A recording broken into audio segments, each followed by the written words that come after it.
discuss the concept of e-governance.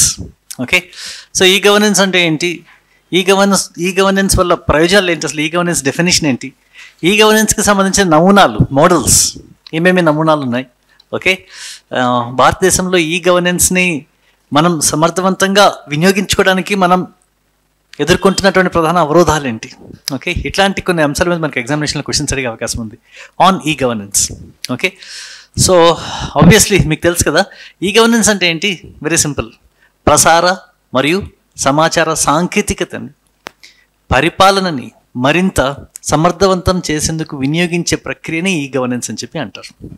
Obviously ఈ సమాచార మరియు ప్రసార సాంకేతికతని మనం వినియోగించడం వల్ల ఏమవుతుంది, ప్రభుత్వ పనితీరులో సామర్థ్యం పెరుగుతుంది, పారదర్శకత పెరుగుతుంది, ప్రజలకి సమర్థవంతంగా సేవలు అందించే అవకాశం ఉంటుంది, ప్రజలకి కూడా తమ సమస్యలని త్వరితగతిన ప్రభుత్వానికి చేరవేసే అవకాశం కూడా ఉంటుంది. ఓకే, అట్లాగే దీనివల్ల అంటే సమాచార ప్రసార సాంకేతికతను వినియోగించుకోవడం వల్ల ఏమవుతుంది అంటే ప్రభుత్వంలో పారదర్శకత కూడా పెరుగుతుందండి, ట్రాన్స్పరెన్సీ పెరుగుతుంది ఆబ్వియస్లీ. ఓకే, సో ఇవాళ అన్నీ కూడా ఆన్లైన్లో ఉంటాయి కాబట్టి ఈజీగా గవర్నమెంట్ ప్రక్రియలో మనకి ట్రాన్స్పరెన్సీ పెరిగే అవకాశం ఉంది. ట్రాన్స్పరెన్సీ పెరగడం వల్ల ఏమవుతుంది అంటే జవాబుదారితనం పెరుగుతుంది కదా, రైట్, ఇవి అడ్వాంటేజెస్. ఓకే, అండ్ మీకు తెలుసు కదా, భారతదేశంలో అంటే పరిపాలనలో ఈ ప్రసార మరియు సమాచార సాంకేతికతని ఏ విధంగా వినియోగించుకోవాలి అన్న అంశం మీద 1970s నుంచి అధ్యయనాలు స్టార్ట్ అయ్యాయండి. 1970 నేషనల్ ఇన్ఫర్మేటిక్స్ సెంటర్ అని చెప్పి స్టార్ట్ చేశారు కదా, రైట్, అప్పటి నుంచే అధ్యయనాలు స్టార్ట్ చేశాయి. ఉపగ్రహ ఆధారిత కమ్యూనికేషన్ సేవలు, రైట్, అట్లాగే టెలిఫోన్ నెట్వర్కింగ్ని మరింత సమర్థవంతంగా చేయడం. Okay, Umang, have you heard about that, right, ఇట్లాంటి ఎన్నో రకాల కార్యక్రమాల ద్వారా ప్రజలకి ఉన్నతమైన సేవలను అందించే ప్రయత్నాలు ప్రభుత్వాలు చేయడం, ఇవన్నీ కూడా examples of e-governance. Okay, and భారతదేశంలో e-governance అనేది మనం సమర్థవంతంగా అమలు చేయడంలో కొన్ని అవరోధాలు ఎదుర్కొంటున్నాం కదా. కొంత ఏంటి అంటే పరిపాలన వ్యవస్థలో ఉన్నటువంటి కొంత వ్యతిరేకత లేదా నిరోధకత మనం గమనిస్తున్నాం. చాలామంది అధికారులు they are not very keen to introduce these reforms in administration. Okay, ఈ ఇన్ఫర్మేషన్ టెక్నాలజీ అప్లికేషన్స్ ఏమైతే ఉన్నాయో అడ్మినిస్ట్రేషన్లో వీటిని వినియోగించడం వల్ల ఏమవుతుంది అంటే పరిపాలన ప్రజలకు చేరువైపోతుంది కదా. ఎప్పుడైతే పరిపాలన ప్రజలకు చేరువైపోతుందో అధికారులకు ఉన్నటువంటి విచక్షణ తగ్గిపోతుంది. ఓకే, ప్రభుత్వంలో పారదర్శకత పెరగడం వల్ల కూడా వీళ్ళ అధికారాలు తగ్గిపోతాయి. ఓకే, దీనివల్ల ఏమవుతుంది అంటే అధికారులు కొంత అసంతృప్తి ఉంటుంది. కాబట్టి చాలా కాలం వరకు కూడా అధికారులు దీన్ని వినియోగించుకోవడానికి అంత ఎక్కువ ఇష్టం చూపించలేదండి. ఓకే, సో చేంజ్ రెసిస్టెంట్గా ఉండేవాళ్ళు. ఓకే, మార్పు నిరోధకత అనేది మనం పరిపాలన వ్యవస్థలో ఎప్పుడు చూస్తూనే ఉంటాం కదా, చాలా కాలం వరకు కూడా. అంటే ప్రైవేట్ సెక్టర్ చాలా ముందడుగు వేసినప్పటికీ కూడా పరిపాలన వ్యవస్థలో ఈ సాంకేతికతని వినియోగించడంలో కొంచెం వెనకబాటుతనం మనం చూసాం. చాలా కాలం వరకు కూడా కంప్యూటర్స్ గవర్నమెంట్ ఆఫీసర్స్కి కల్పించినా కూడా అవి వాడకుండా వాటిని అట్లాగే వదిలిపెట్టేశారు చాలా సందర్భాలలో. ఓకే, ఇంకా మాన్యువల్గానే పేపర్ వర్క్ తోటి ఫైలింగ్ అది చేస్తూ ఉండేవాళ్ళు చాలా కాలం వరకు కూడా. ఓకే, సో సిబ్బందిలో కొంత నిరోధకత మనకి ఈ అప్లికేషన్స్ వినియోగించడంలో మనం గమనించాం. ఒకటి. రెండవ ప్రాబ్లం ఏంటంటే హై కాస్ట్. ఆబ్వియస్లీగా ఒక వెబ్సైట్ని డెవలప్ చేయాలి అంటే ఖర్చుతో కూడుకున్న వ్యవహారమే కదా, ఇంటర్నెట్ ఏమి చీప్ కాదు కదండి, రైట్. సో ఇంటర్నెట్ సదుపాయాలు ఉండాలి కదా, ఫెసిలిటీస్ ఉండాలి కదా, ఇట్లాంటివి మనం సమర్థవంతంగా అమలు చేయాలి అంటే. అట్లాగే ఈ వెబ్సైట్స్ డెవలప్ చేయాలి అన్నా లేదా పర్సనల్ని సిబ్బందిని మనం పెట్టుకోవాలి అన్నా they should be technically qualified to maintain these systems కదా. ఇవన్నీ టెక్నాలజీ అప్గ్రేడేషన్ చేయాలి అన్నా కూడా. ఓకే, ఇవన్నీ కూడా ఖర్చులతో కూడుకున్న వ్యవహారాలు. కాబట్టి థర్డ్ వరల్డ్ కంట్రీస్ అప్పట్లో, ఎప్పుడంటే ఇండియా కొంచెం ఆర్థికంగా బలంగా ఉంది కానీ ఒకప్పుడు అంటే 1990s ఆ టైంలో ఇంకా ఆర్థికంగా ఇండియా బలంగా లేదు కదా. కాబట్టి ఆ టైంలో ఈ కొత్త సాంకేతికతని అవలంబించాలి పరిపాలనలో అంటే అది కొంచెం వ్యయంతో కూడుకున్నట్టు వ్యవహారం. కాబట్టి గవర్నమెంట్ కొంచెం అప్పట్లో వెనకంజ వేసింది. ఓకే, థర్డ్లీ భారతదేశ సామాజిక వ్యవస్థలో కూడా కొన్ని పరిస్థితుల వల్ల పూర్తి స్థాయిలో మనం దీన్ని వినియోగించుకోలేకపోతున్నాం. ఆబ్వియస్లీ మీకు తెలుసు కదా, the problem is digital divide కదా. భారతదేశంలో ఈ ఇన్ఫర్మేషన్ అండ్ కమ్యూనికేషన్ టెక్నాలజీకి సంబంధించినటువంటి ప్రయోజనాలు పొందుతున్న వ్యక్తులు less than 1/3 అంటారు. మొత్తం భారతదేశ జనాభాలో 1/3 వంతు కంటే తక్కువ మంది జనాభా ఈ అప్లికేషన్స్ ద్వారా ప్రయోజనాలను పొందగలుగుతున్నారు. అంటే పెద్ద ఎత్తున ఇప్పటికీ కూడా ప్రజలకి పూర్తి స్థాయిలో ఈ సాంకేతికత పట్ల అవగాహన లేదు. నిరక్షరాస్యత వల్ల, అవగాహన లేమి వల్ల, కొంతమంది చదువుకున్నా కూడా అవి అర్థం కావు. ఓకే, ఫర్ ఎగ్జాంపుల్ ఇప్పటికీ నాకు కొన్ని అర్థం కావు. రైట్, మా పాప చేస్తూ ఉంటుంది అనమాట. ఆమె డిగ్రీ అయిపోయింది కాబట్టి ఆమె చేసి పెడతా ఉంటుంది అన్నీ కూడా. ఓకే, సో ఆన్లైన్ ట్రాన్సాక్షన్స్ ఏమైనా చేయాలి అన్నా కూడా, ఇవన్నీ కూడా ఏదైనా ఆర్డర్ పెట్టాలి అన్నా కూడా, ఇవన్నీ కూడా అంటే కొంచెం ఇప్పటికీ ఇంకా పూర్తి స్థాయిలో ప్రజలకి ఈ టెక్నాలజీ ఇంకా ఎక్కలేదండి. కాబట్టి ఈ నిరోధకత కూడా మనం చూస్తున్నాం. ఇవన్నీ కూడా problems associated with e governance. వీటికి అదనంగా ఈ గవర్నెన్స్ని మనం సమర్థవంతంగా అమలు చేయాలి అంటే దీనిలో కొన్ని లూప్ హోల్స్ ఇంకా ఉన్నాయండి. ఫర్ ఎగ్జాంపుల్ మనకి there is the problem of theft of data చోరీ అంటారు చూసారా. రైట్, డేటా చోరీ అనేది ఒక పెద్ద సమస్య వాళ్ళ మారిపోయింది. అట్లాగే ప్రైవసీ, గోప్యత. ఓకే, వ్యక్తిగత సమాచారానికి సంబంధించిన గోప్యత కూడా ఒక వివాదాస్పదమైన అంశంగా మిగిలిపోయింది ఇవాళ. Cyber crimes. రైట్, కాబట్టి చాలామంది ప్రజలు పటిష్టమైనటువంటి సైబర్ చట్టం ఇంకా పూర్తి స్థాయిలో అమల్లోకి రాలేదు కాబట్టి ఇప్పటికీ కూడా చాలామంది ఈ సైబర్ నేరాలకి బలిపశువులుగా ఉన్నారు. ఓకే, కాబట్టి ప్రజల్లో ఇంకా కూడా పూర్తి స్థాయిగా ఈ సాంకేతికని వినియోగించుకుని దీని ద్వారా సేవలు పొందాలి అంటే కొంచెం విముఖత ఉంది. ఓకే, సో మన బ్యాంక్ డీటెయిల్స్ ఎవరికైనా ఇవ్వాలి అంటే భయం. ఓకే, గవర్నమెంట్ కూడా బ్యాంక్ డీటెయిల్స్ ఇవ్వాలి అంటే భయం. ఎందుకంటే ఎట్లాంటి పరిణామాలు ఎదుర్కోవాల్సి వస్తుందో అని చెప్పి ప్రజలకి డౌట్స్ ఉంటాయి కదండి. కాబట్టి కొంత మేరకు పూర్తి స్థాయిలో ఇవాళ సమాజంలో కూడా ఈ సాంకేతికతని వినియోగించుకోవడంలో కొంచెం వెనకంజే ఉంది అని మనం చెప్పుకోవచ్చు. ఇవన్నీ కూడా these are the biggest hurdles in realizing the advantages of e governance. Okay, e అంటే ఎలక్ట్రానిక్, గవర్నెన్స్ అంటే పరిపాలన. మనం సుపరిపాలన సాధించాలి అంటే టు అటైన్ గుడ్ గవర్నెన్స్ ఈ ఇన్ఫర్మేషన్ కమ్యూనికేషన్ టెక్నాలజీ అనేది ఒక చోదక శక్తిగా ఉండొచ్చు. Okay, it can be A catalyst. Okay, ఈ ఇన్ఫర్మేషన్ కమ్యూనికేషన్ టెక్నాలజీ ఏదైతే ఉందో ఇది పరిపాలనని మరింత సమర్థవంతంగా మార్చేందుకు ఇది ఒక ఒక ఒక ఒక ప్రేరణగా ఉండొచ్చు. రైట్, దాన్ని పూర్తిసారి వినియోగించుకోవాలి. దానికి సంబంధించిన కొన్ని అంశాలు మనం ఇప్పుడు చూడాల్సి ఉంటుంది. ఓకే, ఏ విధంగా ఈ గవర్నెన్స్లో మనం ఈ ఇన్ఫర్మేషన్ కమ్యూనికేషన్ టెక్నాలజీ వినియోగించుకుని కొన్ని ప్రయోజనాలు పొందొచ్చు. ఫస్ట్ మీకు తెలుసు కదా, G2G అంటారండి, గవర్నమెంట్ టు గవర్నమెంట్. అంటే వివిధ స్థాయిలలో ఉన్నటువంటి ప్రభుత్వాలు, వివిధ ప్రభుత్వ అంగాలు, అట్లాగే ప్రభుత్వాలకు సంబంధించిన వివిధ శాఖల మధ్య సమన్వయాన్ని పెంచేందుకు ఇన్ఫర్మేషన్ కమ్యూనికేషన్ టెక్నాలజీ వినియోగించవచ్చు. Okay, obviously. Right, paper work మనకి ఈ సెక్రటేరియట్ అనే ఒక పోర్టల్ ఉంది, తెలుసా మీకు? సెక్రటేరియట్లో వివిధ కార్యకలాపాలకు సంబంధించి సమన్వయాన్ని సాధించడానికి ఈ పోర్టల్ని డెవలప్ చేయడం జరిగిందనమాట. కాబట్టి గవర్నమెంట్లో ఉన్నటువంటి వివిధ శాఖల మధ్య సమర్థవంతంగా సమన్వయం మనం ఈ గవర్నెన్స్ ద్వారా సాధించుకోవచ్చు. దాన్ని గవర్నమెంట్ టు గవర్నమెంట్ అని చెప్పి అంటారు వివిధ స్థాయిలలో. ఫర్ ఎగ్జాంపుల్ ఇప్పుడు మన చీఫ్ మినిస్టర్ గారు ఉన్నారు, ఆయన అందరూ జిల్లా కలెక్టర్స్ తోటి ఒక సమావేశం ఏర్పాటు చేసుకోవాలనుకున్నాడు, వీడియో కాన్ఫరెన్సింగ్ ద్వారా ఏర్పాటు చేసేసుకోవచ్చు. అంతే కదండి, సింపుల్. రైట్, ఇంతకుముందు అంటే అందరినీ పిలిచి అందరు పనులు మానుకుని ఎక్కడికో క్యాపిటల్కి వచ్చి అక్కడ కూర్చుని అక్కడ సమావేశాలు నిర్వహించుకోవాల్సిన అవసరం ఉండేది. కానీ ఇప్పుడు జస్ట్ ఒక ½ అవర్ కాల్ తోటి రైట్ ఒక వీడియో కాన్ఫరెన్సింగ్ ఏర్పాటు చేసేసి ఈజీగా కమ్యూనికేషన్ చేసుకోవచ్చు కదా, దీన్ని వీడియో కాన్ఫరెన్సింగ్ అంటారు. అట్లాగే గవర్నమెంట్కి సంబంధించినటువంటి అధికార పత్రాలను వేరే వేరే శాఖలకి పంపించాలనుకోండి, ఇంతకుముందు రోజుల్లో మాన్యువల్గా వీటిని పంపించేవాళ్ళు. ఓకే, మనుషులను పెట్టి సమయభారం ఉండేది. ఒక ఊరి నుంచి ఇంకో ఊరికి కూడా యాక్చువల్గా మెయిల్ ద్వారా పంపించచ్చండి, కానీ దానికంటే కూడా ఒక వ్యక్తిని ఇచ్చి పంపించాడు అధికార పత్రాలు. They were suppose to be sent by personal. So ఇక్కడి నుంచి ఒక వ్యక్తిని ఇచ్చి అధికార పత్రాలని వేరే ఊరికి పంపించేవాళ్ళు అనమాట, మెయిల్లో కూడా పంపించేవాళ్ళు కాదు.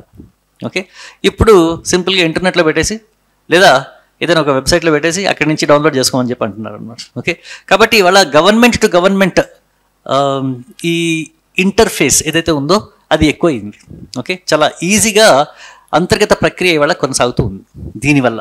ఓకే, సెకండ్ ఏంటంటే governments to business. Okay, so వ్యాపార రంగానికి ఈ సమాచార మరియు ప్రసార సాంకేతికత వల్ల ఏ విధంగా ప్రభుత్వం దగ్గర అవ్వదు. ఫర్ ఎగ్జాంపుల్ ఇంతకుముందు రోజుల్లో మనం గవర్నమెంట్ ప్రొక్యూర్మెంట్ చేయాలనుకోండి, కొనుగోళ్లు చేయాలనుకోండి. ఓకే, గవర్నమెంట్ ఏం చేసేదంటే టెండర్లు కాల్ఫల్ చేసి ఓకే వాళ్ళందరినీ పిలిపించి వాళ్ళందరినీ కూర్చోబెట్టి వాళ్ళందరి నుంచి టెండర్స్ తీసుకుని వాళ్ళందరూ వాళ్ళ ప్రోడక్ట్స్ని డిస్క్రైబ్ చేసి ఇవాళ ఏం లేవు, ఈ ప్రొక్యూర్మెంట్ అంటారండి. ఒక పోర్టల్ డెవలప్ చేశారు, ఆ పోర్టల్లోనే గవర్నమెంట్కి సంబంధించిన ప్రొక్యూర్మెంట్స్ కొనుగోళ్ళు అన్నీ కూడా వీళ్ళు సాంకేతిక పద్ధతుల్లో వీళ్ళు త్వరితగతిన చేసుకునే అవకాశం ఉంటుందన్నమాట. దీన్నే ఈ ప్రొక్యూర్మెంట్ అని చెప్పి అంటారు. అట్లాగే గవర్నమెంట్కి సంబంధించినటువంటి కాంట్రాక్ట్స్ని, ఓకే, అట్లాగే గవర్నమెంట్కి సంబంధించినటువంటి ట్యాక్స్ కలెక్షన్, కార్పొరేట్ సెక్టర్ నుంచి ట్యాక్సెస్ కలెక్ట్ చేస్తారు కదండి, రైట్, ఇట్లాంటివన్నీ కూడా చాలా సమర్థవంతంగా గవర్నమెంట్ చేయగలిగింది అనమాట. అట్లాగే single window mechanism for clearances, okay, for licences, ఇవన్నీ కూడా చాలా త్వరితగతిన ఈ ప్రక్రియ అంతా కూడా చేపట్టగలడానికి ఆస్కారం ఇచ్చింది ఇన్ఫర్మేషన్ కమ్యూనికేషన్ టెక్నాలజీ. దీన్ని గవర్నమెంట్ టు బిజినెస్ అని చెప్పి అంటారు. Third, government to citizen, G2C, government to citizen. మనకి ఇట్లాగే ఎగ్జామినేషన్ ఇట్లాగే రాసుకోవాల్సింది తెలుసు కదా, మీకు చూసారు కదా మీకు ప్రిలిమినరీలో. G2C, గవర్నమెంట్ టు సిటిజన్ అంటే ఏంటి? పౌరులకి ఏ విధంగా ఈ ప్రసార మరియు సమాచార సాంకేతికతను వినియోగించుకుని పరిపాలన కొనసాగించినందువల్ల ప్రయోజనాలు దక్కుతున్నాయి. ఎట్లాంటి ప్రయోజనాలు దక్కుతున్నాయి? ఓకే, ఈజీగా ప్రజలు ప్రభుత్వ సేవలను పొందేందుకు అవకాశం ఉంది. అట్లాగే ఈజీగా ప్రభుత్వం దగ్గర నుంచి ధృవీకరణ పత్రాలు పొందేందుకు అవకాశం ఉంది, రైట్. సిటిజన్ సర్వీస్ సెంటర్స్ని ఓపెన్ చేశారు కదా, సిటిజన్ సర్వీస్ సెంటర్స్, సిటిజన్ సేవా కేంద్రాలు. మనం ఈ సేవ, మీ సేవ, రైట్, ఇట్లాంటి వాటిలో మన ధృవీకరణ పత్రాలు, మన కరెంటు బిల్లులు ఇవన్నీ మనం కట్టేసుకోవచ్చు, రైట్, పాస్పోర్ట్ అప్లై చేసుకోవచ్చు, రైట్. ఇట్లా ఎన్నో రకాల ప్రభుత్వ సేవలని పౌరులు చాలా సులభంగా పొందే అవకాశం ఉంటుందన్నమాట, త్వరితగతిన పొందేందుకు అవకాశం ఉంటుంది. ఓకే, నాకు గుర్తుంది, ఏదైనా ఊరు వెళ్ళాలనుకోండి, రిజర్వేషన్ చేయించుకోవాలి అంటే రైల్వే స్టేషన్కి వెళ్ళాలి. యాక్చువల్గా రైల్వే స్టేషన్లో పెద్ద క్యూస్ ఉండేవి. ఓకే, ఒక ఫామ్ ఉండేది, దాన్ని ఫిల్ చేయాలి. I remember. ఓకే, బయట ఒక అప్లికేషన్ ఫామ్ ఉంటుందండి రిజర్వేషన్కి, దాన్ని ఫిల్ చేయాలి. ఓకే, ఒకసారి మా ఫాదర్ ఆ అప్లికేషన్ ఫామ్ ఫిల్ చేయడాన్ని నేర్పించడం కోసం ఒకరోజు వచ్చారనమాట. ఓకే, ఈ రిజర్వేషన్ సెంటర్కి. అక్కడ పెద్ద క్యూలు ఉంటాయి, ఆ క్యూలో నిలబడాలి. ఓకే, మనం రాసినటువంటి అప్లికేషన్ ఫామ్లో ఏదైనా ఒక తప్పు ఉందనుకోండి, ఓకే, వాడు రిజెక్ట్ చేస్తాడు. ట్రైన్ నెంబర్ తప్పేస్తాం ఫర్ ఎగ్జాంపుల్, మళ్ళీ ఇంకొక ఫామ్ తీసుకుని వెనకాల నుంచి మళ్ళీ రావాలన్నమాట. ఓకే, అట్లాంటి పరిస్థితి ఉండేది. రోజులు గడిచిపోయాయండి రిజర్వేషన్ చేయించుకోవాలి అంటే, రైట్. అట్లాంటి పరిస్థితి ఉండేది. గ్యాస్ సిలిండర్ బుక్ చేసుకోవాలి అంటే ఐ రిమెంబర్, మేము గ్యాస్ ఏజెన్సీకి వెళ్ళి అక్కడ మాన్యువల్గా మేము బుక్ చేసుకోవాల్సి వచ్చేది. తర్వాత మెల్లిగా కమ్యూనికేషన్ టెక్నాలజీ వచ్చింది కదండి, టెలిఫోన్లో బుక్ చేసుకోవచ్చు. అది ఎట్లా ఉండేది ఇంతకుముందు రోజుల్లో? టెలిఫోన్ వాడు ఎప్పుడు ఎంగేజ్, ఓకే, ఎప్పుడు పనిచేసే కదా, కొడుతూ ఉండాలన్నమాట. టైం తీసుకుని ఒక 2 గంటలు 3 గంటలు టైం తీసుకుని కొడుతూ ఉండాలన్నమాట. అప్పుడు మెల్లిగా ఎప్పుడో తగిలేది, అప్పుడు బుక్ చేసుకునే అవకాశం ఉండేది. ఓకే, ఇప్పుడు ఆన్లైన్.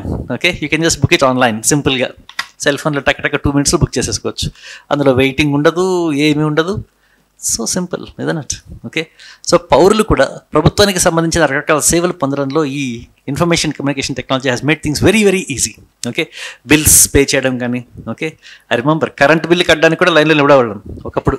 ఓకే, మీకున్న ఎక్స్పీరియన్స్ మీకు ఎవరికి లేదేమో. ఓకే, మాకు చిన్నప్పుడు కరెంట్ బిల్ కట్టడానికి కూడా ఎలక్ట్రిసిటీ ఆఫీస్కి వెళ్ళి లైన్లో నిలబడి ఆ బిల్లులు కడతా ఉండేవాళ్ళు అనమాట.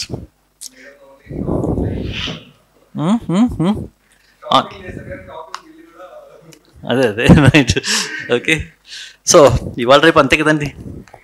పొద్దున్న లేగానే మగపిల్లలు అయితే ఫస్ట్ లేచి కాసేపు ఈ యూట్యూబ్ అది చూసుకుని మెల్లిగా నిద్రలేస్తారు. ఆడపిల్లలు అయితే పొద్దున్న లేచి ఒక అరగంట ఫస్ట్ ఆన్లైన్ షాపింగ్ చేస్తున్నారు. Online shopping. ఇంతకుముందు రోజుల్లో షాపింగ్కి తీసుకెళ్ళాలి వైఫ్ని అంటే ఒక 4-5 రోజులు అడిగించుకునేవాళ్ళం అన్నమాట. 4-5 రోజులు అడిగించుకుని షాపింగ్కి వెళ్ళేవాళ్ళు. ఇవాళ అదేం లేవు. ఓకే, కార్ట్ నిండిపోతుంది, అందులోంచి మళ్ళీ పోతాయి, మీరు తొందరగా మీరు క్లియర్ చేయండి అంటారు అన్నమాట. ఓకే, అది ఏదో కార్ట్లో వేస్తారంట, కొన్ని రోజుల తర్వాత కార్ట్లోంచి అయిపోతాయంట, అయిపోయే ముందే కొని పెట్టేసేయాలన్నమాట. ఓకే, ఇట్లాంటి పరిస్థితి ఉంది ఇవాళ రేపు. ఇంతకుముందు రోజులు ఇవన్నీ ఏంటి అంటే things are made very easy for us. యాక్చువల్గా గవర్నమెంట్ కూడా ఇట్లాంటి వాళ్ళే కావాలండి, మనలాంటి వాళ్ళే కావాలి గవర్నమెంట్కి కూడా. ప్రజలు ఆదాయాలు పెరగాలి. ఓకే, దాంతోపాటు ప్రజలు ఖర్చు కూడా బాగా పెట్టాలి. Government wants us to spend money. ఎందుకు? ప్రజలు ఎంత ఎక్కువ డబ్బు ఖర్చు పెడితే అంత ఎక్కువ డిమాండ్ ఉంటుంది. ఆర్థిక వ్యవస్థలో డిమాండ్ అనేది ఒక చోదక శక్తి అండి ఆర్థిక అభివృద్ధికి. కాబట్టి government wants to maintain high level of demand. High level of demand కావాలి గవర్నమెంట్కి. కాబట్టి గవర్నమెంట్ మనల్ని ప్రేరేపిస్తుంది అనమాట. ఓకే, ఇంతకుముందు రోజుల్లో ఏదైనా ఒక వస్తువు కొనుక్కున్నప్పుడు డబ్బులు లెక్కబెట్టి ఇచ్చేవాళ్ళం కదా.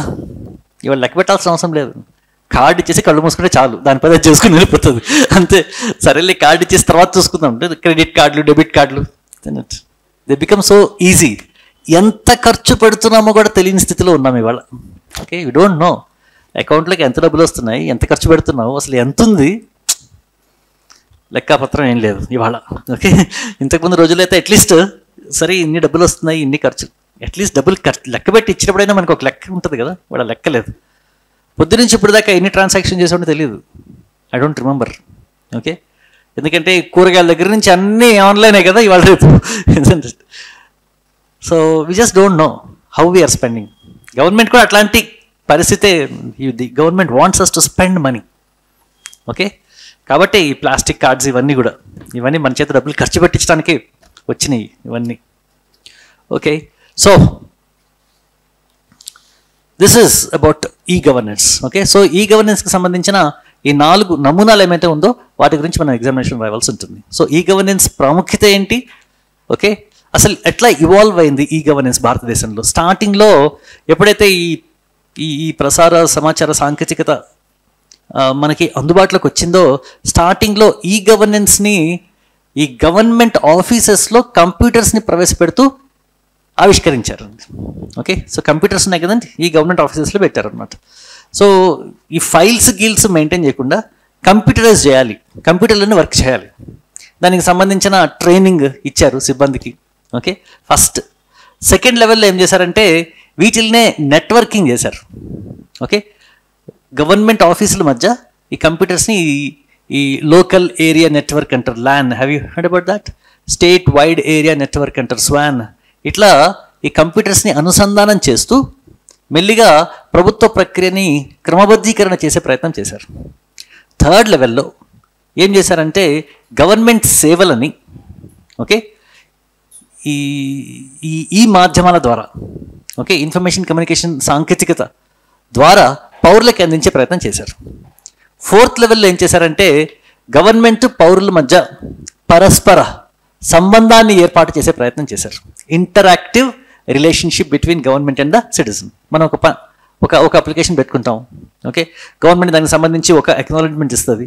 ఆ తర్వాత మన అప్లికేషన్ ఏ స్టేజ్లో ఉంది, ఎన్ని రోజుల్లో మన అప్లికేషన్ ప్రాసెస్ అయ్యి మనకి రావాల్సినటువంటి ఆ బెనిఫిట్ ఏదైతే ఉందో అది అందుతుంది. ఈ మొత్తం మనకి కళ్ళ ముందే ఉంటుందన్నమాట. కాబట్టి గవర్నమెంట్ సిటిజన్ మధ్యలో ఇంటరాక్షన్, ఓకే, పరస్పర సంబంధాన్ని పెంచే ప్రయత్నం చేశారు. కాబట్టి మనకి ఇవాళ పూర్తిగా ప్రభుత్వ ప్రక్రియకు సంబంధించిన సమాచారం అంతా ఉంది. గవర్నమెంట్ అంతా కూడా పారదర్శకంగా పనిచేస్తుంది. దానివల్ల గవర్నమెంట్ జవాబుదారితనం పెరిగింది. ఇది 4వ దశ. ఓకే, ఈ గవర్నెన్స్కి సంబంధించిన 4వ దశ. సో ఫస్ట్ ఈ ప్రభుత్వ కార్యాలయాల్లో కంప్యూటర్లు ప్రవేశపెట్టారు. రెండవది నెట్వర్కింగ్ చేసే ప్రయత్నం చేశారు. మూడవది పౌరులకి ఈ సాంకేతిక ద్వారా సేవలు అందించే ప్రయత్నం చేశారు. 4వది ప్రభుత్వానికి పౌరులకి మధ్య పరస్పర సంబంధాన్ని స్థాపించే ప్రయత్నం చేశారు. వీటి ద్వారా ఈ గవర్నెన్స్ని భారతదేశంలో వివిధ దశల్లో ప్రవేశపెట్టడం జరిగింది. ఓకే, సో మనకి ఈ గవర్నెన్స్ అంటే ఏంటి, దాని డెఫినేషన్ ఏంటి, ఏ ప్రయోజనాలు ఉన్నాయి, భారతదేశంలో ఈ గవర్నెన్స్ని ప్రవేశపెట్టడానికి ప్రభుత్వం చేపట్టిన రకరకాల చర్యలు ఏంటి. మనకి నిక్ నెట్ అని ఒకటి ఉంది, ఆ తర్వాత రకరకాల ప్రాజెక్ట్స్ ఉన్నాయి కదండి. Okay, national e governance project ఉంది, డిజిటల్ ఇండియా ప్రోగ్రామ్ ఉంది, రైట్. ఇవన్నీ కూడా గవర్నమెంట్ ఈ గవర్నెన్స్ని భారతదేశంలో సమర్థవంతంగా ప్రవేశపెట్టడానికి చేపట్టినటువంటి కార్యక్రమాలు. వీటి గురించి మీరు ఎగ్జామినేషన్లో రాయవలసి ఉంటుంది.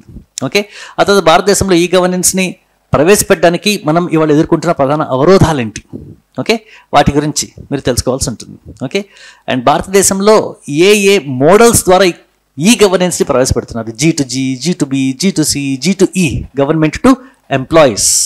ఇవాళ గవర్నమెంట్లో పనిచేసేటువంటి సిబ్బంది కూడా దీని ద్వారా ఒక ప్రయోజనం పొందుతున్నారు. ఎట్లా, వారికి సంబంధించినటువంటి అన్ని రకాల రికార్డ్స్, ఓకే, అట్లాగే వారి శాలరీస్, వాళ్ళ పెన్షన్స్కి సంబంధించిన వివరాలు, వాళ్ళ అప్రైజల్, వాళ్ళ పనితీరు మూల్యాంకనకి సంబంధించిన రికార్డులు, ఇవన్నీ కూడా ఎంప్లాయీస్కి సమర్థవంతంగా అందజేయబడుతూ ఉన్నాయి.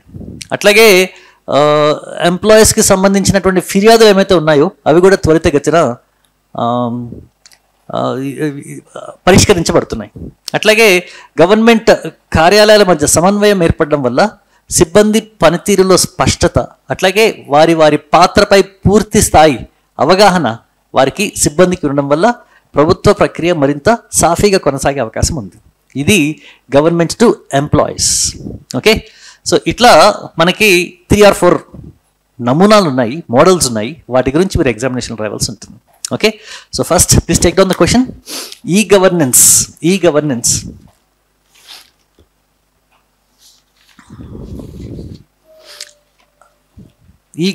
అనగానేమి?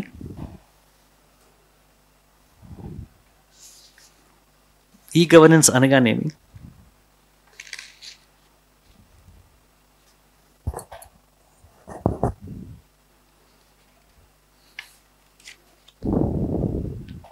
మరియు ఈ గవర్నెన్స్ ద్వారా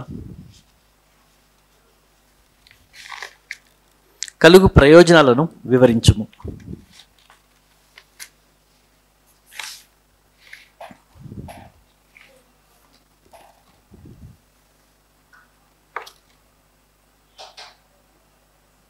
ఓకే, రైట్. ప్రయోజనాలను వివరించుము. మేడం పిలుస్తున్నారు. ప్రయోజనాలను వివరించుము. ఓకే, మనం చెప్పుకున్నాం, మీకు గుర్తుందో లేదో, ఆధునిక కాలాన్ని హేతువాద కాలం లేదా ఏజ్ ఆఫ్ రీజన్ అని చెప్పి పిలుస్తారు కదా, రైట్. మన ప్రస్తుత కాలాన్ని ఏమని పిలుస్తారండి? సమాచార యుగం అంటారండి. సమాచార యుగం అంటారు, ఏజ్ ఆఫ్ ఇన్ఫర్మేషన్. ఇవాళ ప్రతి ఒక్క వ్యక్తికి ప్రతిదానికి సంబంధించిన ఇన్ఫర్మేషన్ ఉంది కదా, ఫింగర్ టిప్స్, లిటరల్లీ ఫింగర్ టిప్స్లోనే ఉంది. గూగుల్ని మనం ఫింగర్ టిప్స్ తోటి కదా ఆపరేట్ చేసేది. గూగుల్ కొట్టి ఏ కావాలంటే ఇన్ఫర్మేషన్ ఇవాళ వెంటనే విత్ ఇన్ మినిట్స్ పొందగలం, ఇదన్నట్టు. కాబట్టి మనం ప్రస్తుతం ఉన్నటువంటి యుగాన్ని ఏజ్ ఆఫ్ ఇన్ఫర్మేషన్ అని చెప్పి అంటారు. ఓకే, సో ఇన్ఫర్మేషన్ టెక్నాలజీలో వచ్చినటువంటి సాంకేతికత, ఈ బ్రేక్ త్రూస్ ఏమైతే ఉన్నాయో ఇవి ఆల్మోస్ట్ అన్ని రంగాల్లో తమ ఇంపాక్ట్ని, పర్యవసరాన్ని చూపించింది. అట్లాగే పరిపాలన రంగంలో కూడా. ఓకే, రాసుకోండి. పరిపాలన వ్యవస్థలో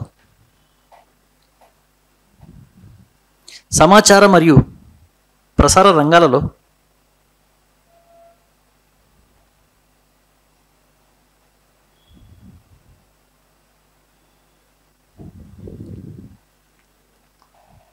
వచ్చినటువంటి సాంకేతిక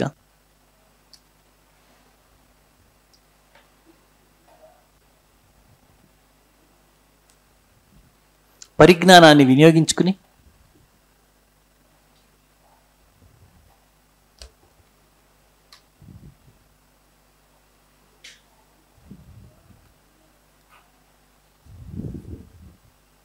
సమర్థవంతమైన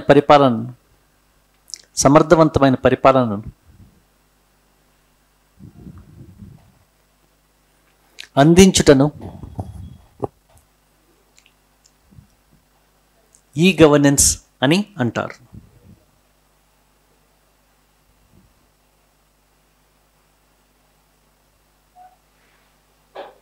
ఓకే, సో ఈ గవర్నెన్స్ అనేది ఒక సాధనం.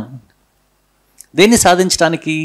సుపరిపాలన సాధించడానికి. సుపరిపాలన అంటే మనకి ట్రాన్స్పరెన్సీ, అకౌంటబిలిటీ, అందరి భాగస్వామ్యం, ఇవన్నీ కావాలి కదండి. వీటన్నిటినీ మనం సాధించాలి అంటే మనం ఈ పరిజ్ఞానాన్ని మనం వినియోగించుకుంటే ఇది సాధ్యమవుతుంది. కాబట్టి ఈ గవర్నెన్స్ అనేది ఒక మంచి పరిపాలన సాధించడానికి ఒక సాధనంగా చాలామంది వర్ణిస్తారు. రాసుకోండి. ఈ గవర్నెన్స్ అనున్నది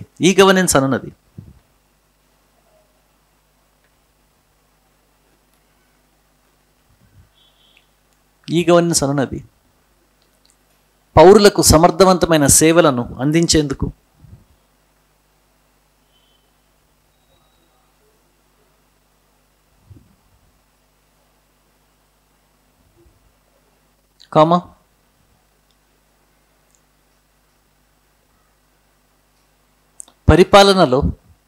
పరిపాలనలో వివిధ వాటాదారుల, ఎవరెవరండి వాటాదారులు పరిపాలనలో? గవర్నమెంట్ వివిధ వాటాదారుల భాగస్వామ్యాన్ని సాధించేందుకు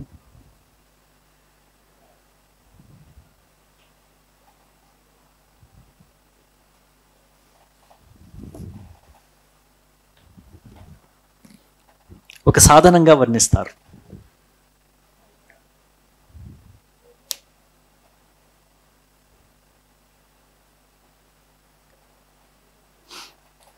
కాబట్టి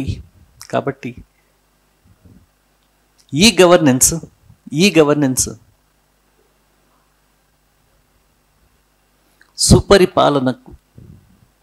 సుపరిపాలనకు అనివార్యము.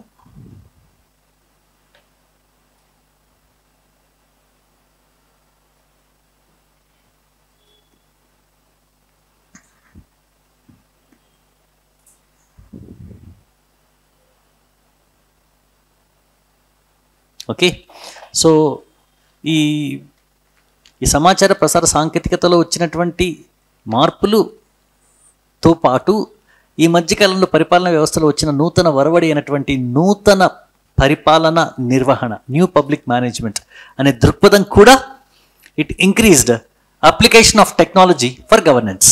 పరిపాలనలో సాంకేతికతని అమలు చేసేందుకు దోహదపడింది అన్నమాట. రాసుకోండి.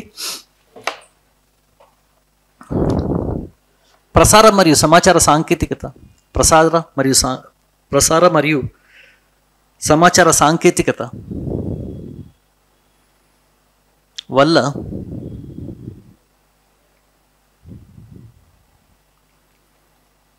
అందివచ్చిన అవకాశంతో పాటు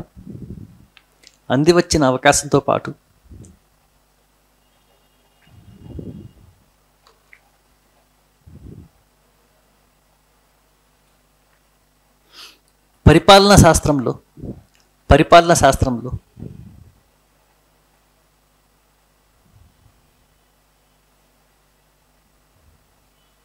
చోటు చేసుకున్న న్యూ పబ్లిక్ మేనేజ్మెంట్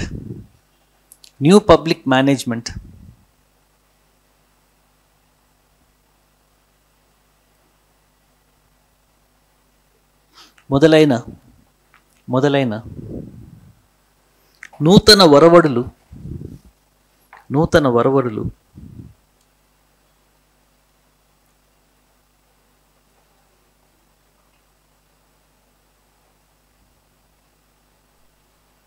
ఈ గవర్నెన్స్కు దోహదపడ్డాయి.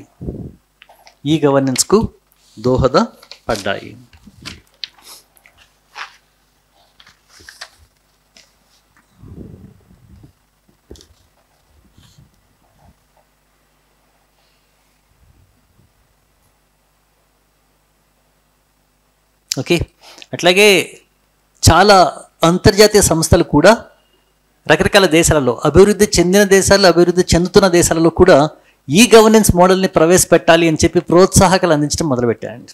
ఓకే, బికాస్ ఈ గవర్నెన్స్ అనేది గుడ్ గవర్నెన్స్కి తీస్తుంది అని చెప్పి చాలామంది నమ్మడం మొదలుపెట్టారు. ఓకే, కాబట్టి చాలా అంతర్జాతీయ సంస్థలు కూడా ఈ గవర్నెన్స్ని మరింత ప్రాచుర్యం చేసే ప్రయత్నం చేశాయి. ఓకే, రాసుకోండి. ప్రపంచ బ్యాంక్ మొదలైన ఇతర అంతర్జాతీయ సంస్థలు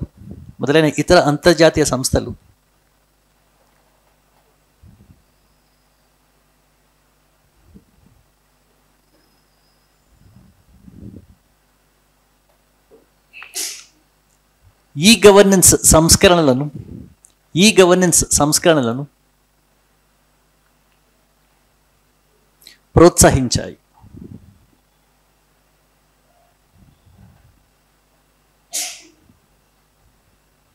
ఓకే, సో ప్రపంచ బ్యాంక్ ఏం చేయడం స్టార్ట్ చేసిందంటే చాలా కంట్రీస్కి ఈ గవర్నెన్స్ ప్రాజెక్ట్స్ ఏమైతే ఉంటాయో వాటి కొరకు లోన్స్ ఇవ్వడం కూడా మొదలుపెట్టిందండి. మీకు గుర్తుందో లేదో, ఆంధ్రప్రదేశ్లో కూడా మీ సేవకి సంబంధించిన అవస్థాపక సౌకర్యాలని ఏర్పాటు చేసేందుకు వరల్డ్ బ్యాంక్ ద్వారా ఒక లోన్ని పొందాం. ఓకే, కాబట్టి ఇలాంటి అంతర్జాతీయ సంస్థలు అన్నీ కూడా ఈ గవర్నెన్స్ ప్రాజెక్ట్స్కి చాలా ప్రోత్సాహకాలు అందించడం మొదలుపెట్టాయి. ఓకే, రాసుకోండి. ప్రపంచ బ్యాంక్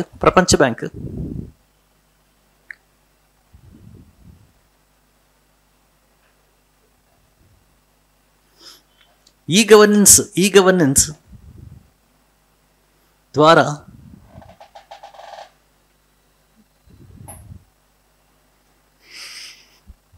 అభివృద్ధి చెందిన దేశాలు మాత్రమే కాకుండా అభివృద్ధి చెందిన దేశాలు మాత్రమే కాకుండా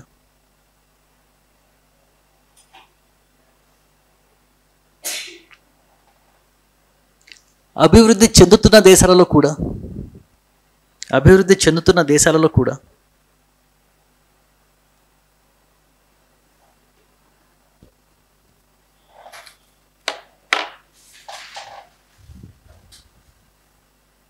పరిపాలనను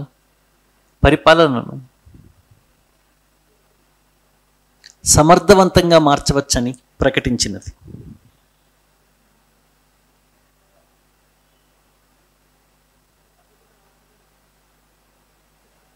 ఈ సంస్థ అని ప్రకటించినది. ఈ సంస్థ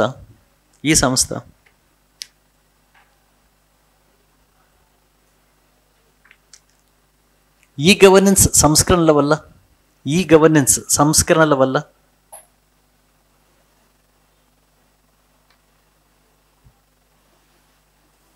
3 ప్రత్యేక అవకాశాలు పొందవచ్చునని పేర్కొన్నది.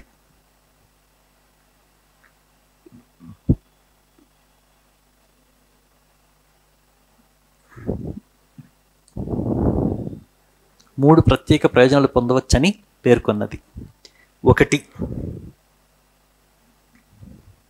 ఒకటి సేవల పంపిణీలను మెరుగుపరచవచ్చును. ఎఫిషియెంట్ డెలివరీ ఆఫ్ సర్వీసెస్ అండి. సేవల పంపిణీలను మెరుగుపరచవచ్చును.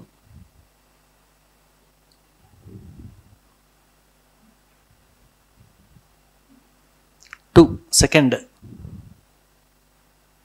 ఎఫిషియెంట్ మేనేజ్మెంట్ ఆఫ్ ఇన్ఫర్మేషన్ అండి. సమాచార నిర్వహణను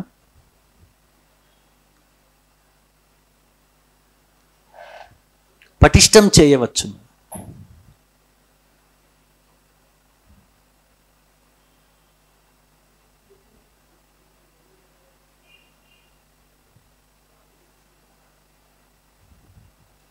మూడు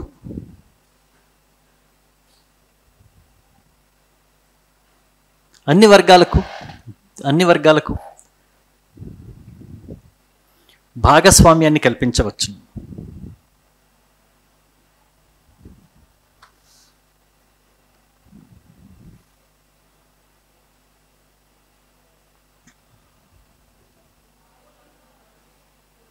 okay, so these are identified clearly by the World Bank as advantages of e-governance. Okay, అయితే ఈ-గవర్నెన్స్ అనేది ప్రధానంగా 6 భావాలు కలిగి ఉందండి. ఏంటేంటి? ఒకటి, first using technology for governance, పరిపాలనలో సమాచార ప్రసార సాంకేతికని వినియోగించుట, అది ఈ-గవర్నెన్స్. ఓకే, దానికి అదనంగా ఇంకొక 5 భావాలు కూడా ఈ-గవర్నెన్స్లోనే ఉన్నాయి. ఓకే, రాసుకోండి. ఈ-గవర్నెన్స్ అను భావనలో 5 ప్రధాన అంశాలు ఇమిడి ఉన్నవి.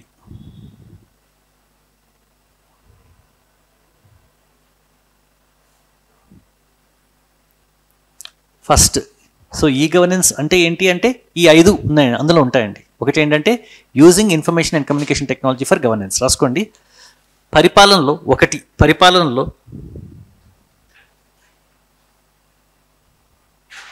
పరిపాలనలో సమాచార మరియు ప్రసార సాంకేతికతను వినియోగించుట.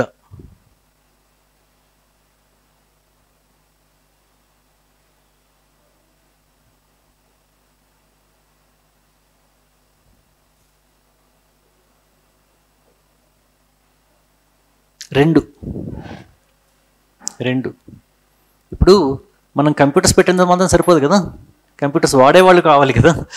మనం చెప్పుకున్నాం ఆల్రెడీ. ఇంతకుముందు రోజుల్లో గవర్నమెంట్ ఆఫీసెస్లో కంప్యూటర్స్ పెట్టినా కూడా దాన్ని వాడకుండా అట్లాగే వదిలేశారనమాట. ఓకే, వదిలేసి ఇంకా పేపర్స్ తోటే ఫైల్స్ని మెయింటైన్ చేయడం స్టార్ట్ చేశారు. ఓకే, అంటే ఎందుకు చేయట్లేదు అంటే ఇంకా మాకు ట్రైనింగ్ అవ్వలేదు సార్ అనేవాళ్ళు. ఓకే, యాక్చువల్లీ ట్రైనింగ్ అయిపోయిన తర్వాత కూడా చాలా కాలం వరకు కూడా ఆ రెసిస్టెన్స్ అనేది ఈ బ్యూరోక్రసీ చూపించడం మొదలుపెట్టింది. Okay, right. I remember even పెద్ద స్థాయిలో ఉన్నటువంటి అధికారులు కూడా. ఓకే, ఒకసారి 2004లో నాకు ఇంటర్వ్యూ వచ్చింది, సివిల్ సర్వీసెస్ ఇంటర్వ్యూకి వచ్చింది. వచ్చినప్పుడు ఒక ఫ్రెండ్ వాళ్ళ కజిన్ ఐపీఎస్ ఆఫీసర్ అనమాట. ఓకే, తెలంగాణలో, అప్పట్లో ఆంధ్రప్రదేశ్లో. ఓకే, సరేలే నీకు ఇంటర్వ్యూ వచ్చింది కదా, ఒకసారి ఆయన కలుద్దాము, ఆయన చెప్తారేమో చూద్దాము అని చెప్పి అన్నాడు. నేను వెళ్ళాను, వాళ్ళ ఆఫీస్కి వెళ్ళాను. వెళ్ళినప్పుడు కూర్చోమన్నాడు, కూర్చున్నాము ఆయన టేబుల్ దగ్గర. ఫోన్ అప్పుడు ల్యాండ్ లైన్ ఉందండి, ల్యాండ్ లైన్లో స్పీకర్ పెట్టాడు అనమాట. స్పీకర్ పెట్టాడు అంటే వాళ్ళ సుపీరియర్తో మాట్లాడుతున్నాడు. ఆయన అంటున్నాడు, ఎన్నిసార్లు చెప్పాలండి ఇన్ఫర్మేషన్ అంతా ఒక పెన్ డ్రైవ్లో వేసుకురండి, మీరు ఎప్పుడు చూస్తే నిన్ను కట్టలు కాగితాలు తీసుకొస్తారు, వాటిని చూసి ఓపిక నాకు లేదు, ఒక పెన్ డ్రైవ్లో మీరు ఇన్ఫర్మేషన్ అంటే ఒక పెన్ డ్రైవ్లో ఇన్ఫర్మేషన్ వేసుకురండి ఓకే అనేది కూడా వీళ్ళకి చెప్పాల్సి వస్తుంది. వీళ్ళు కంప్యూటర్లో ఉన్న ఇన్ఫర్మేషన్ని వీళ్ళు ప్రింట్అవుట్లు తీసి ఇంత కట్ట ప్రింట్అవుట్లు తీసుకుని ఆయన దగ్గరికి వెళ్తున్నారంట. ఆయనకి చిరాకు పుట్టి ఈయన చెప్తున్నాడు, లైక్ మేము వింటున్నాం అని చెప్పి దాన్ని ఆఫ్ చేస్తాడు అంటాను. Okay, so they are resistant to చేంజ్ని తొందరగా ఆహ్వానించారండి.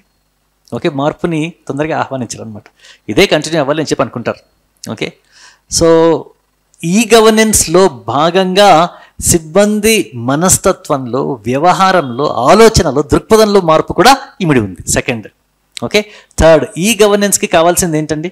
కంప్యూటరైజేషన్ కావాలి, అన్ని ప్రాంతాలకి ఇంటర్నెట్ ఫెసిలిటీస్ కావాలి, అన్ని ప్రాంతాలలో మెయింటెనెన్స్, నిర్వహణకి సంబంధించిన సిబ్బందిని నియమించుకోవాలి కదా. ఇది third aspect of e governance. Right, రాసుకోండి. రెండు ఈ గవర్నెన్స్ అను భావనలో భాగంగా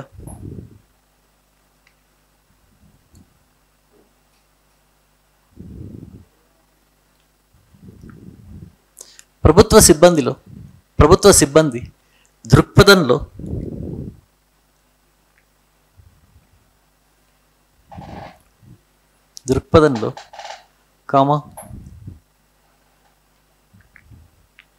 నైపుణ్యతలో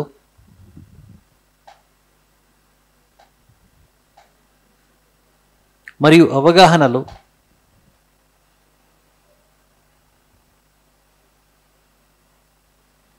తగు మార్పులను తీసుకువచ్చుట.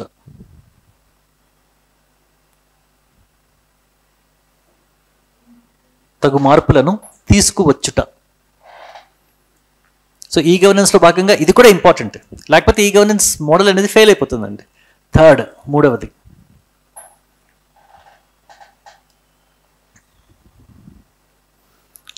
సమాచార మరియు ప్రసార సాంకేతికతను వినియోగించుకున్నట్టుకు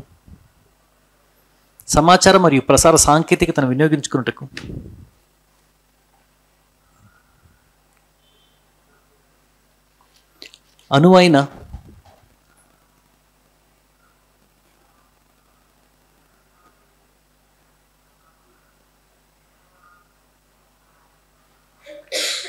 అవస్థాపక సౌకర్యాలను కల్పించుట.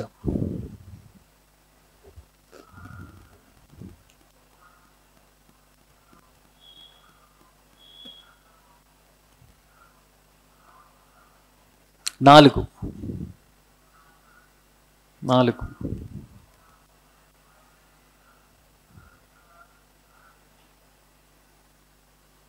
ఈ గవర్నెన్స్లో తప్పనిసరిగా ఏమవుతుంది అంటే గవర్నమెంట్ పట్ల కమిట్మెంట్ పెరుగుతుందండి. ఓకే, ఇప్పుడు మనం ఒక అప్లికేషన్ పెట్టుకున్నాము ఆన్లైన్లో, అందరూ చూడొచ్చు. ఆన్లైన్లో మనం అప్లికేషన్ పెట్టుకునే సంవత్సరాలు గడిచిపోయినా కూడా గవర్నమెంట్ దగ్గర నుంచి స్పందన లేదనుకోండి, ఇది ప్రభుత్వం పట్ల చాలా వ్యతిరేకత పెంచుతుంది కదా. కాబట్టి ప్రభుత్వం స్పందించాలి, ప్రభుత్వం పారదర్శకంగా ఉండాలి, ప్రభుత్వం జవాబుదారీగా ఉండాలి. ఇవన్నీ సాధించడానికి అనువైనటువంటి చట్టాలని, ప్రభుత్వ విధానాల్లో మార్పులు కూడా ఈ గవర్నెన్స్ అనే భావనలో భాగం. Because e governance implies transparency, accountability and responsiveness. అంతే కదండి. ఓకే, ఇవాళ మనకు ఆన్లైన్లో అప్లికేషన్ పెట్టుకున్నాం, దానికి గవర్నమెంట్ తప్పనిసరిగా స్పందించే తత్వాన్ని ప్రభుత్వం ప్రదర్శించాలి. ఓకే, నార్మల్ ఇంతకుముందు ఇవన్నీ లేవనుకోండి, గవర్నమెంట్ పట్టించుకుని అడిగేవాడు ఉండడు, ఎందుకంటే ఎవరికి తెలియదు కదా. కానీ ఇప్పుడు గవర్నమెంట్ స్పందించట్లేదు అనుకోండి, ఈ సోషల్ మీడియా నెట్వర్క్స్లో పెట్టేయచ్చు.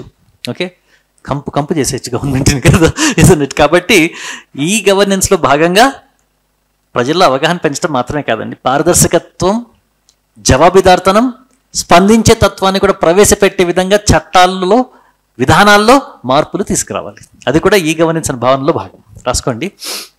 4 ఈ గవర్నెన్స్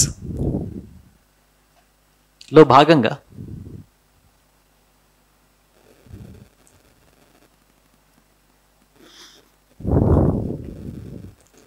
ప్రభుత్వంలో పారదర్శకత, జవాబుదారుతనం,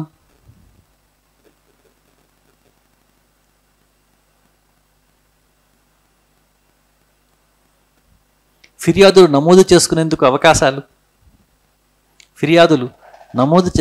అవకాశాలు, స్పందించే తత్వం,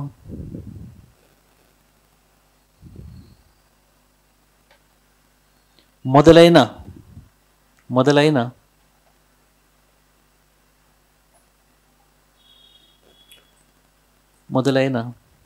ప్రక్రియలకు అనువైన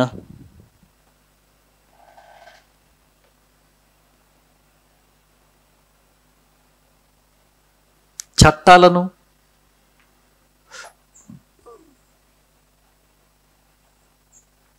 మరియు విధానాలను ప్రవేశపెట్టుట.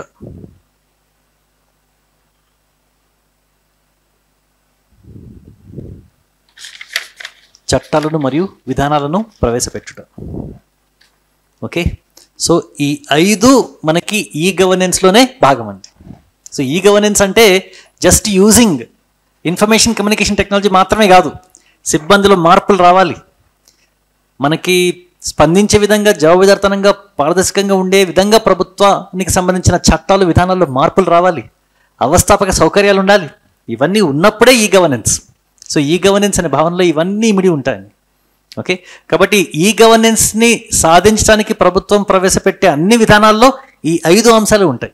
సిబ్బందికి ట్రైనింగ్ ఇస్తారు, అవస్థాపక సౌకర్యాలను పెంచే ప్రయత్నం చేస్తారు, అవరోధంగా ఉన్న చట్టాలని సంస్కరిస్తారు లేదా తొలగిస్తారు. ఓకే. అట్లాగే పూర్తి స్థాయిలో పరిపాలనలో ఈ సాంకేతికని వినియోగించే ప్రయత్నం చేస్తారు. So it's not just using technology, it is training personnel, it is providing infrastructure. ఇవన్నీ కూడా ఈ గవర్నెన్స్ అను భావనలో అంతర్గతమైనటువంటి అంశాలు. They are all implicit within the idea of e governance. మనకి చాలాసార్లు ఈ గవర్నెన్స్ అంటే ఇది ఒక్కటే అని చెప్పి మనం నార్మల్గా అర్థం చేసుకుంటాం కదా. ఏమని అర్థం చేసుకుంటాం? యూజింగ్ టెక్నాలజీ ఇన్ గవర్నెన్స్ అని కదా అర్థం చేసుకునేది. కానీ ఇవన్నీ ఉన్నప్పుడే దాన్ని మనం ఈ గవర్నెన్స్ అని చెప్పి అంటాం. సిబ్బందికి నైపుణ్యం కావాలి, సిబ్బంది ఆలోచనలు, దృక్పథాల్లో మార్పు రావాలి, అన్నీ ఉండాలి. Okay, right. All this together is what is called as ఈ governance. Okay, right. Next, e governance వల్ల ప్రయోజనాలు.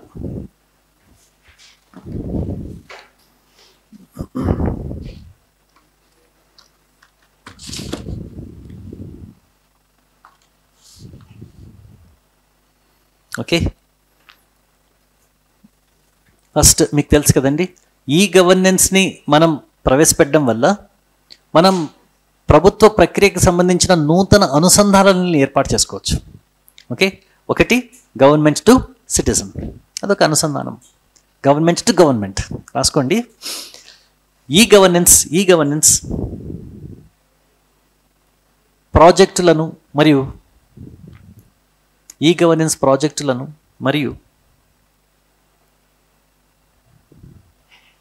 మరియు పద్ధతులను ప్రభుత్వ ప్రక్రియలో ప్రవేశపెట్టుట వలన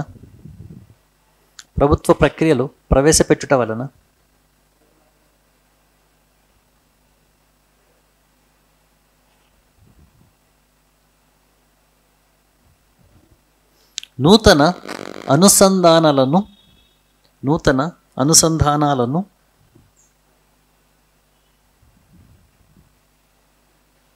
ఏర్పాటు చేసుకొనవచ్చును.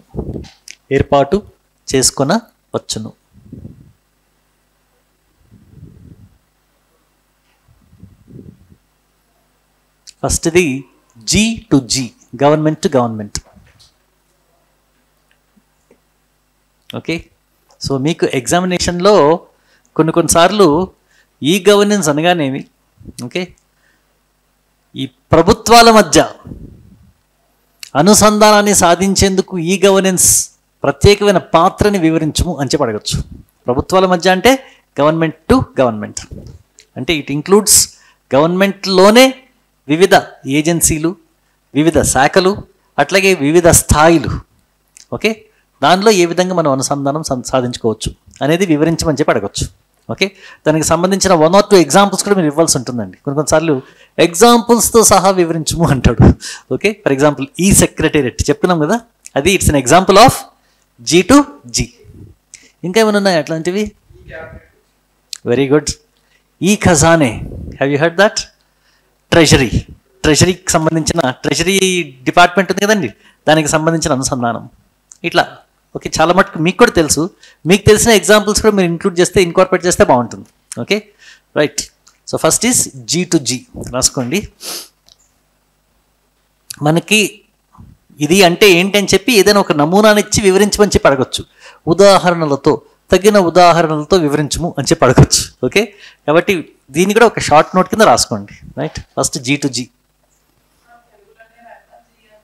మేడం ఇట్లా G to G అని రాయండి మేడం, ఏం పర్లేదు. Okay, right.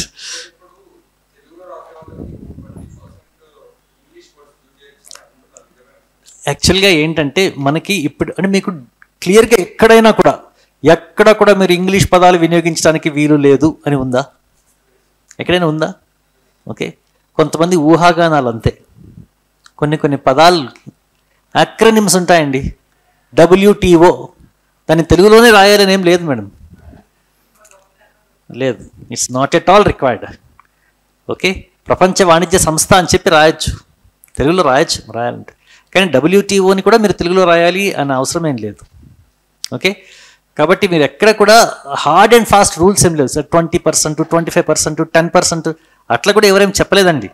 అవసరమైతే ఎక్కడైనా వాడడంపై ఎట్లాంటి నిర్బంధాలు లేవు. అంతేగాని మొత్తం ఇంగ్లీష్ పేపర్లో మార్చడానికి వీల్లేదు.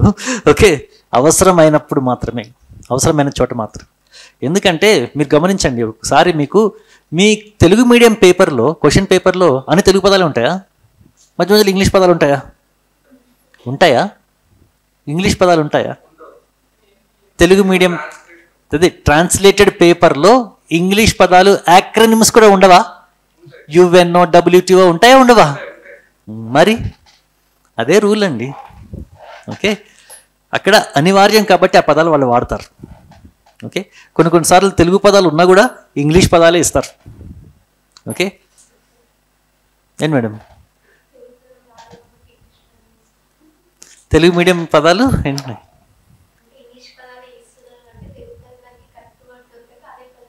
అవునవును, అదే అనివార్యమైతే యూజ్ చేయాల్సిందే.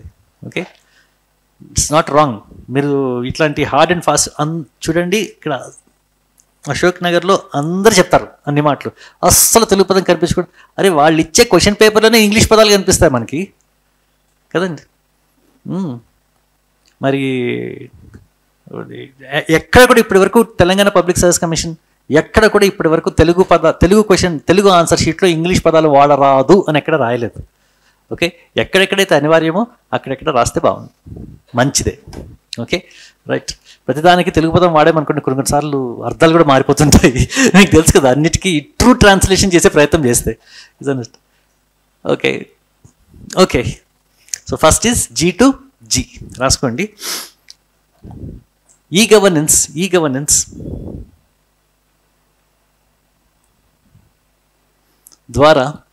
ద్వారా వివిధ స్థాయిలలోని ప్రభుత్వాలు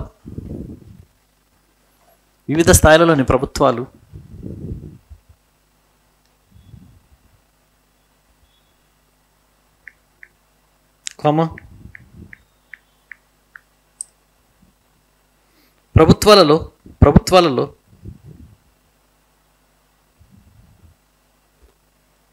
వివిధ శాఖలు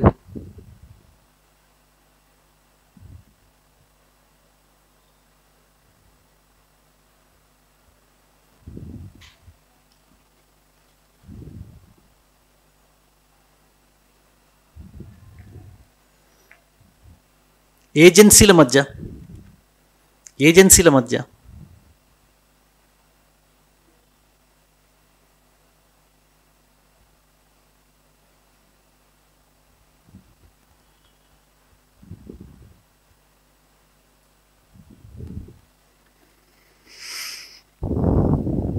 పరస్పర సమాచార బదిలీ, పరస్పర సమాచార బదిలీ,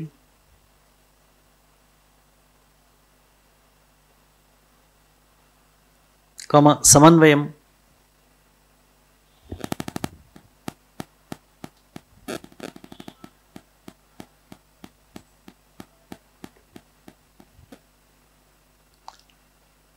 శాఖల మధ్య సమస్యల పరిష్కారం,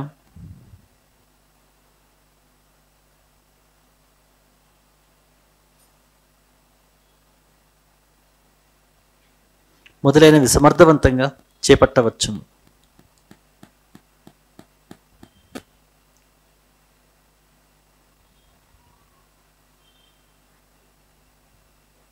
ఓకే, స్టార్టింగ్లో గవర్నమెంట్ ప్రక్రియలోనే బడ్జెటింగ్ మరియు ఆర్థికపరమైనటువంటి అంశాలని ఈ సాంకేతికత వినియోగించుకుని చేపట్టడం స్టార్ట్ చేశారండి. ఆ తర్వాత అన్ని అంశాలకు కూడా దీన్ని వ్యాప్తించడం మొదలుపెట్టారండి, including preparation of official and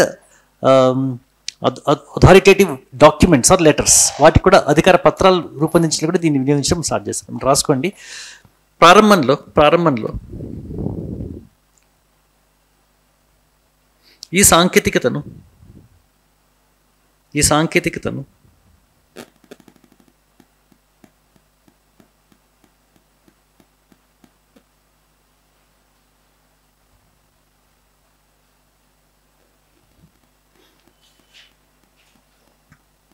ఆర్థిక నిర్వహణలో వినియోగించారు.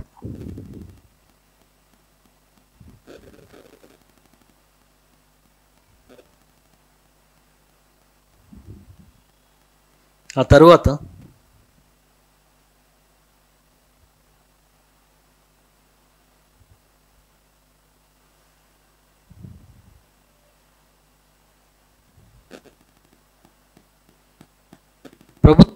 ప్రభుత్వానికి సంబంధించిన వివిధ కార్యకలాపాలకి విస్తరించారు.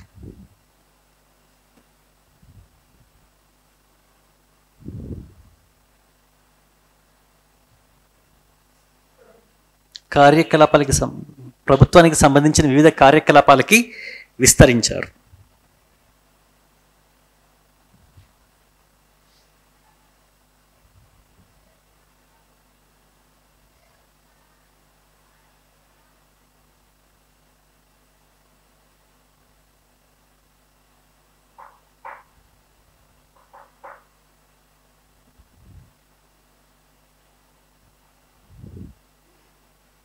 ఈ సెక్రటేరియట్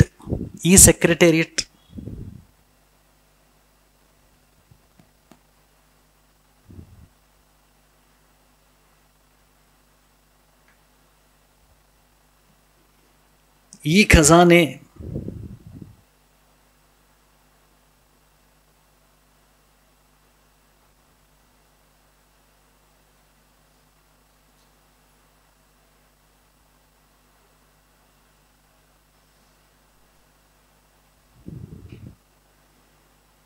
mygovernment.in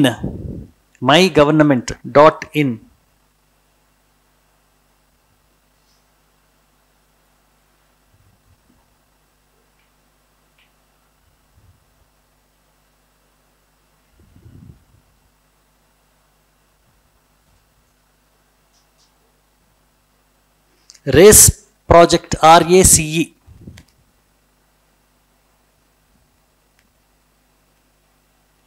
రేస్ ప్రాజెక్ట్ అనేది రెవెన్యూ అడ్మినిస్ట్రేషన్ కోసం వినియోగించేటువంటి ప్రాజెక్ట్ అండి. రెవెన్యూ పాలన కోసం వినియోగించినటువంటి project.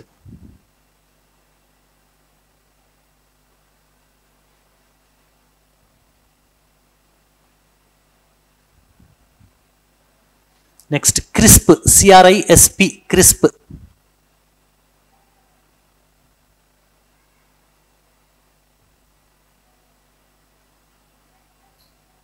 Computerised rural information system project.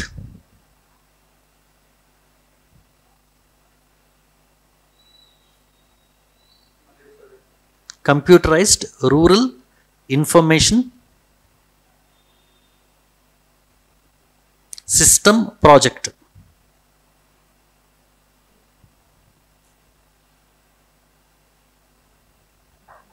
Okay, దీన్ని పరిపాలనలో ఉన్నటువంటి సిబ్బంది అంటే ఏమేం ప్రాజెక్టులు ఏ ఏ దశలో అమలు అవుతున్నాయి గ్రామీణ ప్రాంతాల్లో అన్న అంశంపై సమాచారం అనమాట. సో సిబ్బందికి వాళ్ళ వాళ్ళ బాధ్యతల పట్ల పూర్తి స్థాయి అవగాహన ఉంటుందండి దీనివల్ల. అట్లాగే పౌరులు కూడా ఈ పోర్టల్లోకి ప్రవేశించి దీని ద్వారా సమాచారం పొందే అవకాశం ఉంటుంది. కాబట్టి గవర్నమెంట్ సిబ్బందికి మరియు పౌరులకి కూడా దీని ద్వారా సమాచారం పొందే అవకాశం ఉంటుంది, గ్రామీణ ప్రాంతాల్లో చేపట్టినటువంటి రకరకాల కార్యక్రమాలకు సంబంధించిన సమాచారం. Okay, so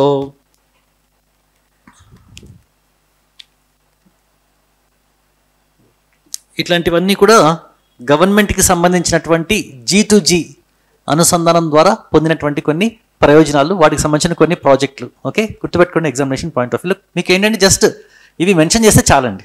okay, next G2C.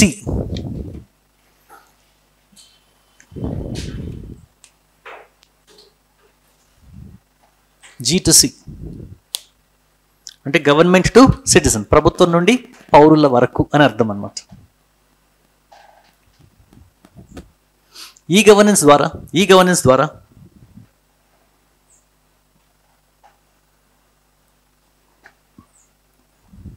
పౌరులకు ప్రభుత్వానికి మధ్య సాన్నిహిత్యం పెరిగినది.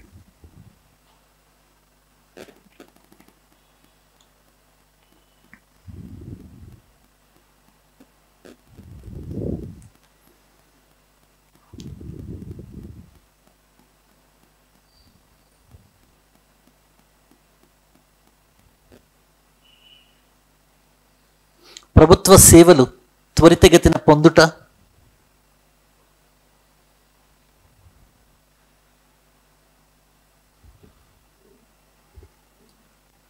ఓకే, నెక్స్ట్ ప్రభుత్వ కార్యకలాపాలకి సంబంధించిన అవగాహనను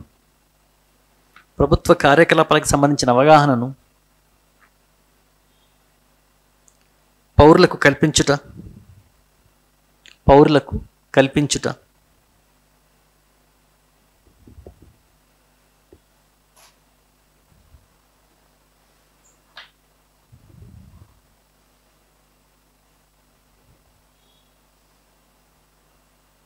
పౌరుల ఫిర్యాదుల నమోదు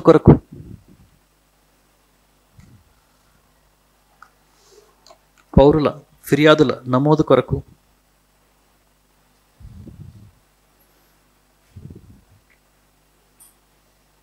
మరియు వాటిని పరిష్కరించుటకు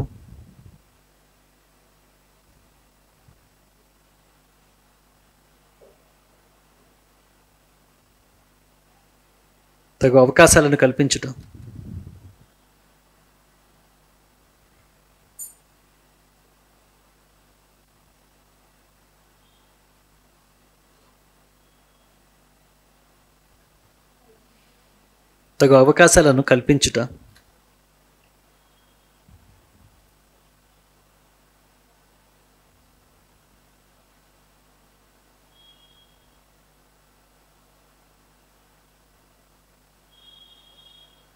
ఆన్లైన్ బిల్లులను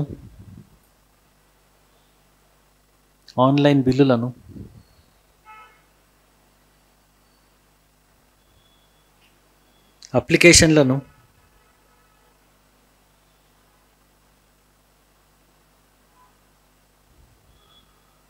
ధృవీకరణ పత్రాలను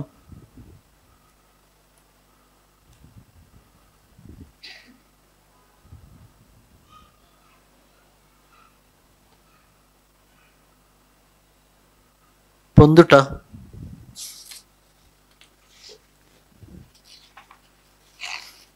మొదలైనవి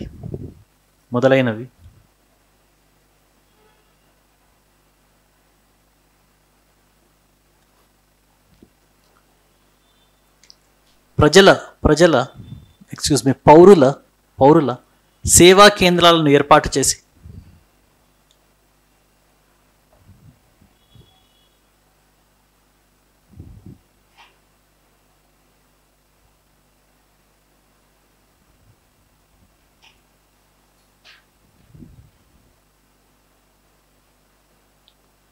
పౌరులకు సమాచారాన్ని కల్పించుట.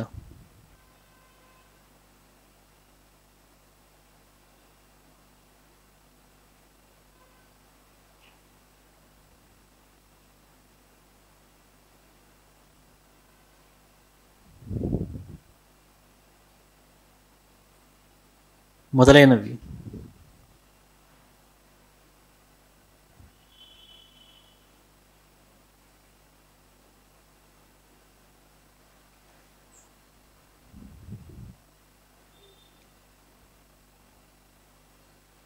దీనిలో భాగంగా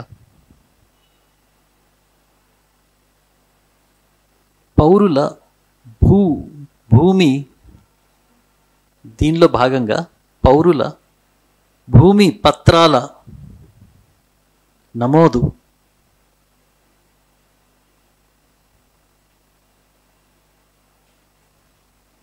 మరియు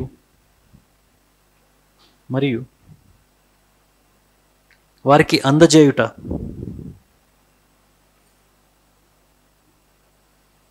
ఓకే, ఉదాహరణకి కర్ణాటకలో చేపట్టిన భూమి ప్రాజెక్ట్ అండి, రాసుకోండి.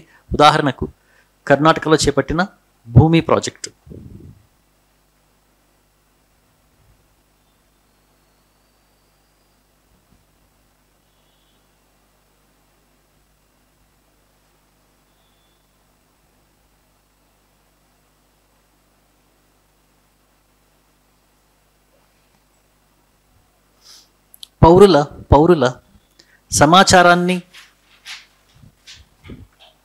పౌరుల సమాచారాన్ని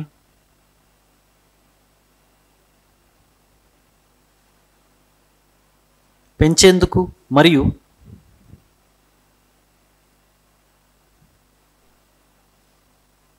జిల్లా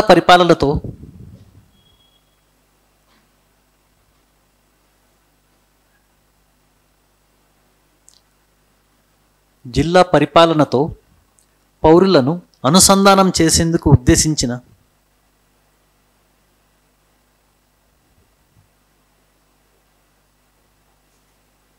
జ్ఞాన్ దూత్ ప్రాజెక్ట్ మధ్యప్రదేశ్.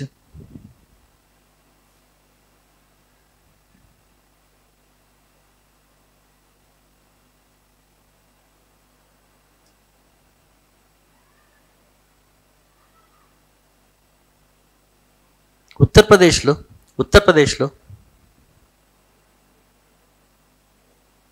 లోక్వాణి ప్రాజెక్ట్ ద్వారా లోకవాణి ప్రాజెక్ట్ ద్వారా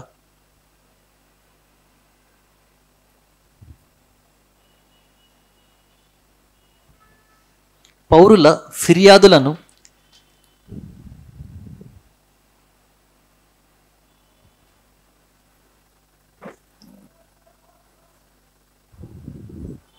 పరిష్కరించేందుకు సింగిల్ విండో ప్రాజెక్ట్ అండి.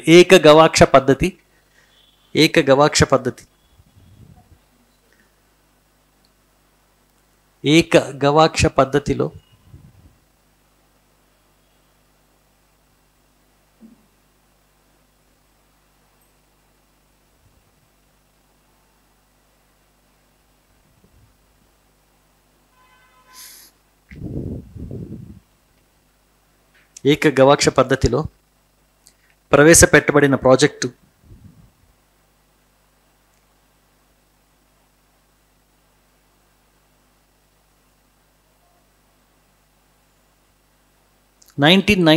లో ఆంధ్రప్రదేశ్లో ప్రవేశపెట్టబడిన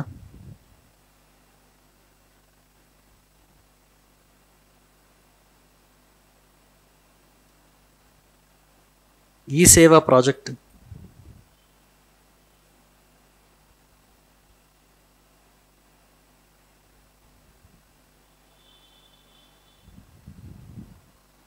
ఓకే. అట్లాగే సమాచార హక్కు కోసం ప్రజలు అప్లికేషన్ పెట్టుకోవడానికి ఒక పోర్టల్ ఓపెన్ చేశారండి. అది చాలా ఫేమస్ అయింది. ఓకే, ఆ పోర్టల్ పేరు జాన్కారీ. రాసుకోండి. బీహార్లో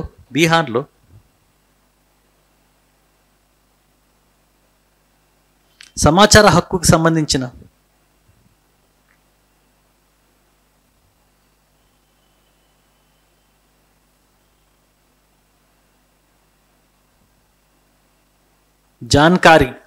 జాన్కారీ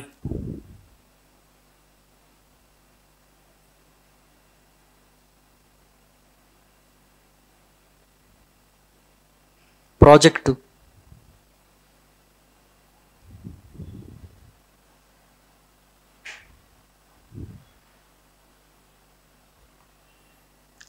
ఫ్రెండ్స్ ఎక్కడ? Fast, reliable, instant, friends FRIE, efficient, networked, disbursement of services, friends. Okay, A state? Kerala. ఇది కూడా చాలా ఫేమస్ అయిందండి, FRIE. ఇవన్నీ మీరు క్యాపిటల్ లెటర్స్లో రాసుకోవాలి మేడం, ఇది acronym. Okay, fast, reliable, instant అవన్నీ ఉన్నాయి కదా. IE efficient, delivery, networked, ND delivery of services. Okay, కేరళలో ప్రవేశపెట్టిన ప్రాజెక్ట్ ఫ్రెండ్స్. తెలంగాణలో ఇట్లాంటివి ఏమైనా ఉన్నాయా? గవర్నమెంట్ దగ్గర నుంచి సేవలు పొందడానికి మనం తెలంగాణలో ఏర్పాటు చేయబడినటువంటి పోర్టల్స్ కానీ, కోర్స్ మీ సేవ ఉంది, అది పౌర సేవా కేంద్రం కదా, రైట్? ఏమైనా ఉన్నాయా? టీ యాప్ ఫోలియో పేరున్నారా కదా? ఇట్లాంటివన్నీ కూడా e governance, government to citizen ప్రాజెక్ట్లే కదా, టీ యాప్ ఫోలియో కానీ కదా, రైట్?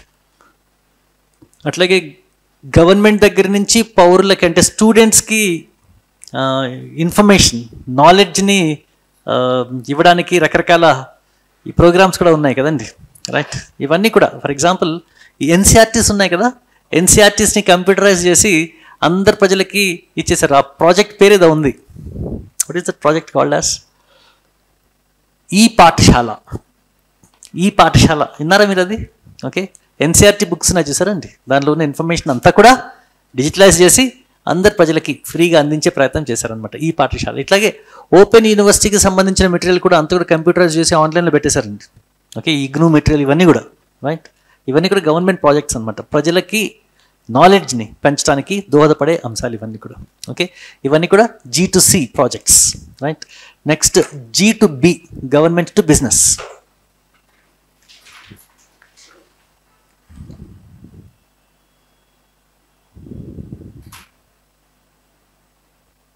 మీకు తెలుసు కదా, సుపరిపాలనలో భాగంగా ప్రభుత్వం ఒక అనుసంధానమైన ప్రభుత్వంగా మారిపోతుంది. అంటే ఏంటి? Government will be networked with private sector. కాబట్టి గవర్నమెంట్కి బిజినెస్కి మధ్య ఇంటర్ఫేస్, సాన్నిహిత్యం ఉండాలి. ఓకే, దాన్ని సాధించడానికి కూడా ఇన్ఫర్మేషన్ కమ్యూనికేషన్ టెక్నాలజీ చాలా ఎక్కువ దోహదపడుతూ ఉంది. ఓకే, సో బిజినెస్ని ఇంప్రూవ్ చేయడానికి ఏ విధంగా ఇన్ఫర్మేషన్ కమ్యూనికేషన్ టెక్నాలజీ ఉపయోగపడుతుంది? మీరు చెప్పండి మీ ఐడియా ప్రకారం.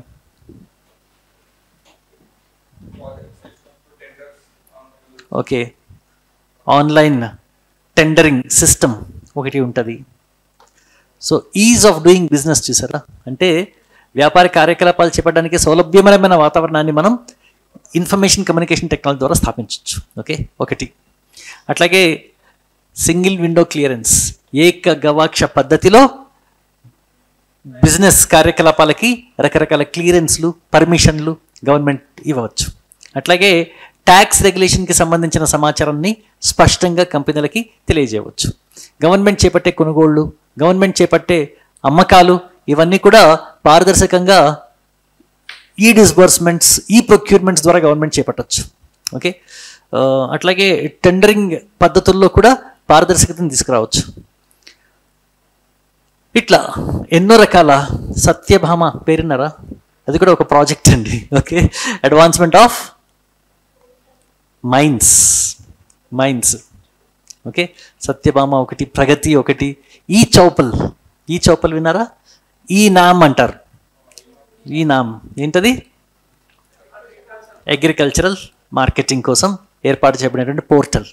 ఇట్లాంటి ఎన్నో రకాల వ్యవస్థలని, అంటే ప్రైవేట్ రంగానికి అనువుగా ఉండేందుకు గవర్నమెంట్ ప్రవేశపెట్టినటువంటి రకరకాల ఈ గవర్నెన్స్ చొరవలు ఇవన్నీ కూడా. ఓకే, రాసుకోండి, గవర్నమెంట్స్ టు బిజినెస్. సుపరిపాలనలో భాగంగా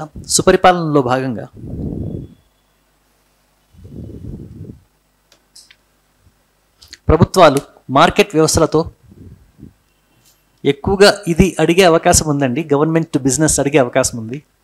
ఓకే, ప్రభుత్వాలు మార్కెట్ వ్యవస్థలతో అనుసంధానం చేసుకుని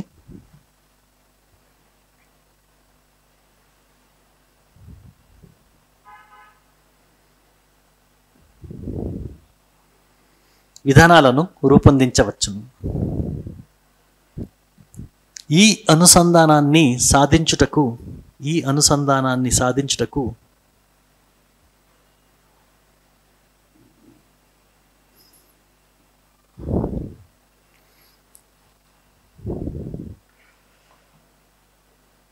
ఈ గవర్నెన్స్ ప్రముఖమైన పాత్రను పోషించును. ఈ గవర్నెన్స్ ప్రముఖమైన పాత్రను పోషించును.